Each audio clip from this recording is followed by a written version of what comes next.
and in addition made certain further modifications, though of a comparatively minor character. In this way, the bill as passed by the Lok Sabha has emerged as a somewhat lighter measure than the original bill, and I do hope that it has thereby become more acceptable to those who would come within its purview.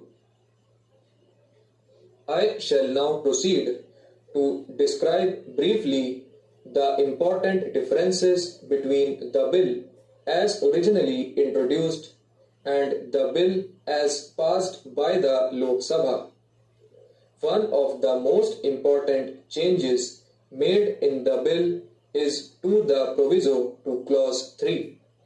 As honorable members are aware, the original bill had provided that no expenditure tax would be payable if the total income under the Income Tax Act for the relevant previous year did not exceed rupees 1 lakh.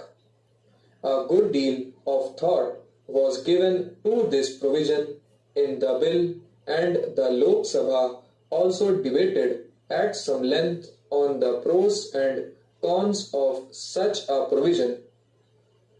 As in the case of so many other provisions of this bill, extremely divergent views there were expressed.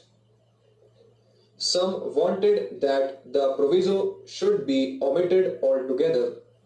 Others wanted that it should stand as originally proposed, while some others wanted to lower the limits of income proposed. There were also a few who suggested that the limit should be higher.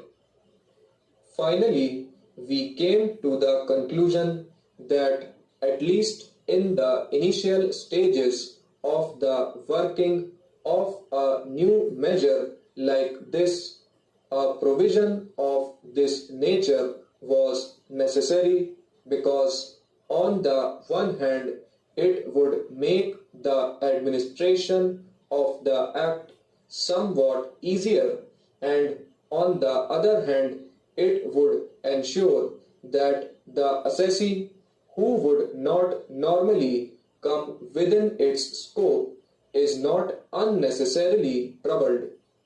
It was felt, however, that no distinction was necessary between income liable to income tax and that which was not so liable, because the proper criterion was not income as defined in the Income Tax Act, but income or receipts from all sources, including casual and non-recurring receipts that would remain with a person after meeting all his tax liabilities.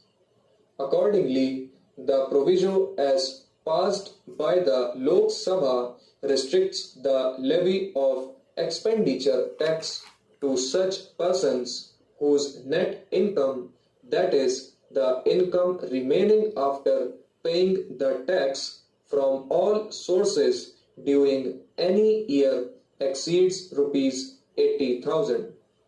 This limit was fixed with due regard to the basic allowances of rupees 50,000, so that any person with an income of rupees 50,000 would have to pay expenditure tax.